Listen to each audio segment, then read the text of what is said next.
500 yards to the front, a black silhouette stood outlined by the flickering gunfire. St. Julian Wood.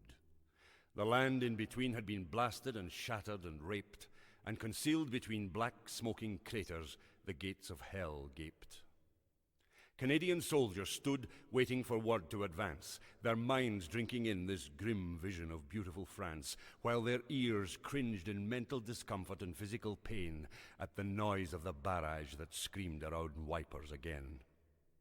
The time came, and they moved out, advancing in alternate waves, each 2 companies strong, each one moving as water behaves, flowing forward in silence to find its own level around all the upflung confusion of shell-tortured, treacherous ground.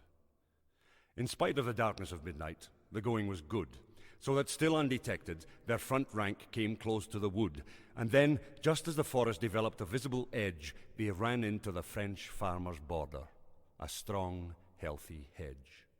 What to do? There was no way around it, and time was their foe just as much as the German. Smash through. There's nowhere else to go. So they tried, and they died, row on row as though caught on barbed wire, as the enemy, startled alert, laid down murderous fire. Decimated, each 10th man laid dead was a word coined in Rome, and the 10th would have happily settled for that and gone home.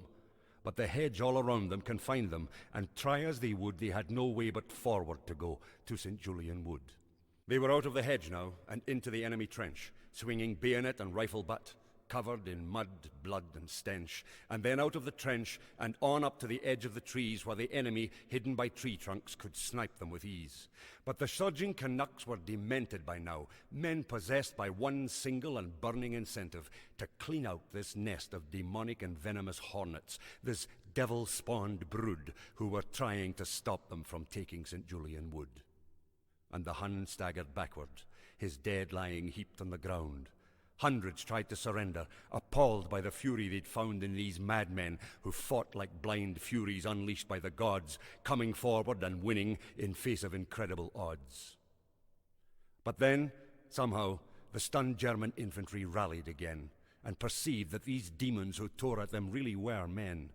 And from enfilade points, they set up a new withering fire that would force these Canadian berserkers to stop and retire. Those first 3 hellish hours dragged on to become 64. Almost 3 solid days of exhaustion, gas, gunfire, and gore, and only 100 of 816 men came out of St. Julian Wood into sunlight again. What they did in that wood, amid carnage and slaughter and strife, moved their general to say that the thing he most prized in his life was the Canada armlet, displayed with such pride on his sleeve, and the honor he felt just to know what his men had achieved. For as machine guns spewed at them and shell fire chewed at them, the tired survivors had no water and no food. For 60 hours they defied the powers of the Kaiser's crack battalions at St. Julian Wood. The place had been the test of them, it saw the best of them blown into glory in the battle's bitter feud. And the oak leaf medallion of the 10th Battalion is the symbol of its glory at St. Julian Wood. Loud sing the bugles that sound in November, calling the living to pause and remember.